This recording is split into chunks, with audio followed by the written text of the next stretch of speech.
Hey, this week we're hip and happening as we hit the mother city with some motherland funk. You said it. We get on down when you look at the roots of hip-hop in the Cape. The cues might come from the US of A, but as usual, our local boys have added a unique flavor to the Bronx beat, which gives it a distinctly South African feel. And the prophets of the city are the guys who've been there, done that, and are still doing it.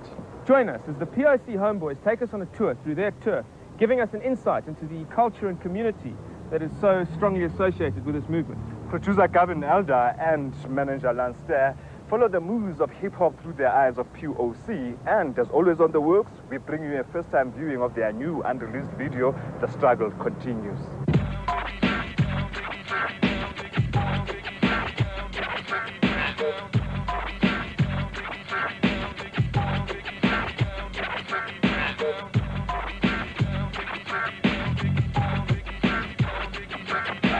Hip-hop is not a weekend thing, not a weekend thing.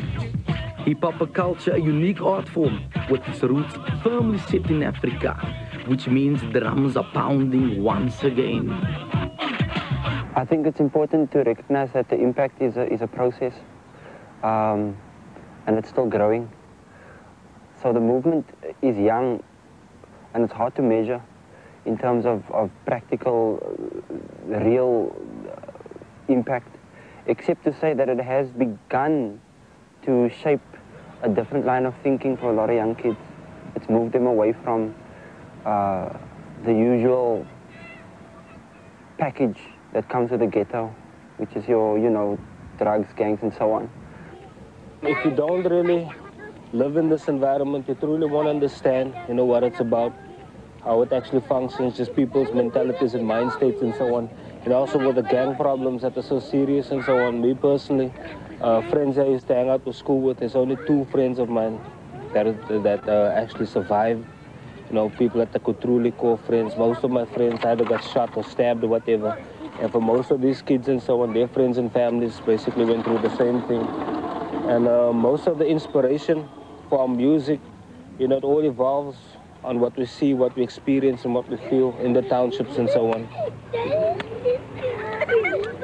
Van my kant af, ek was 'n gruwelike luite. Ek het in die skool gegaan, ek het gewerk. Ek was 'n skelme luite. Klou getrek, almal hy goed is gedoen. Maar toe ek begin te breakdance, competitions dans, toe kom ek hier lekker in. Van ek het altyd gewen en ek sal altyd sê.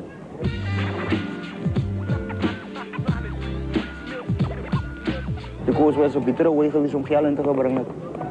Voor mijn ma en voor mezelf en voor whoever. En voor allemaal mensen wat ik zo geropt heb en geld afgevaard heb. Waar ik weer teruggegeven. Van mij geld wat ik voorgesweet heb. Op de vloer. Ik heb net dak gewoon met breakdance. En kijk waar dans mee gebracht. Whoever.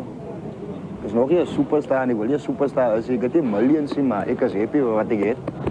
Government guns and they just run from a freedom and New South Africa. I don't believe them. I see them with the new skin and skim to set up a black man. How can I preach, teach is what I wanna do. I gotta do. They wouldn't teach it to me in school. Cause knowledge you wreck. I feel to protect effort in the mind. Cause I know the time. Listen to the voice. Forgive and forget. It's easier said than done. Cause who stole the land from the black man? And beware of the handshake of a damn snake. And wait. Mitchell's Plain, 20 minutes from the center of Cape Town, is home to South African hip-hop. Reddy D picks up the story. Hip-hop police, Mama hip-hop. Mama hip-hop. This house, everything happened here. We used to practice here. Have jams here, I used Jola, make our music here, we used to do everything here. I got some pictures over here that actually shows. We got the one guy over here used to dance in our crew, Ashley, he's doing a backspin over here. And then we got another picture of myself way back in the day, doing a fly windmill.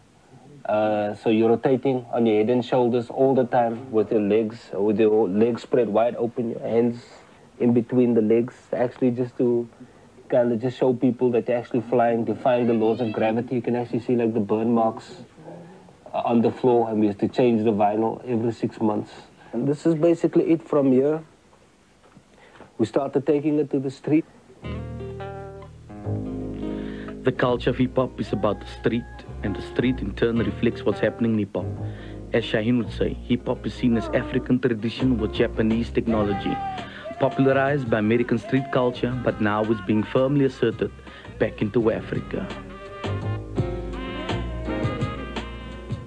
To some people it became a fad or whatever, but for us it actually became life, it became a part of us. It wasn't a subculture anymore, because hip-hop is the thing that played a major role in our lives, you know, those days, and still up to today. It plays a major role to us. We still depend on hip-hop to bring in an income for us, or just to survive and so on. Hip-hop is such a very important part of our lives. We actually understand what it is, how it works and so on. So that is why we're just trying to carry over the more important and positive side to people, so they can actually get the real feeling, you know, or the realness of the culture and so on. It basically educates you, man.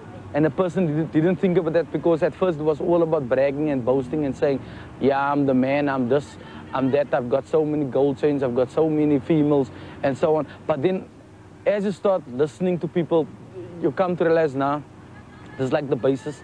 This is what hip-hop is all about. I think it was the honesty as well. Because in a lot of R&B songs, people used to talk about, I want to kiss you like this and that, and I love you like this and that. And hip-hop was straight to the point, you know. Hip-hop really didn't beat around the bush. The artists stay true, but often the authorities dilute the art form, often censoring or banning videos.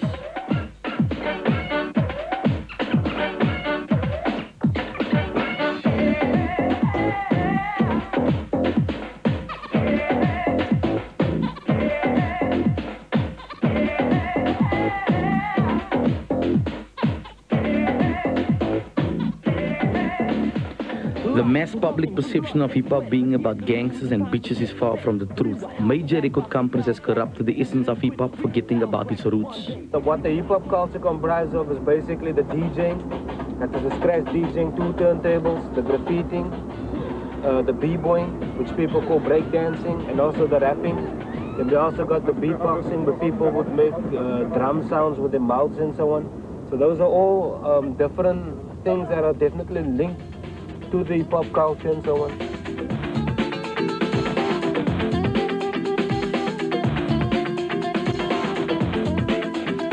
I'm the M to the C, the R, the E, the A, the D, the Y, aka explode, profit. I'm here to stop and get off it. My job, you're on it, the party, I'll hit the vein. The group becomes lame as a place. A deadly assault upon the brain, I tame.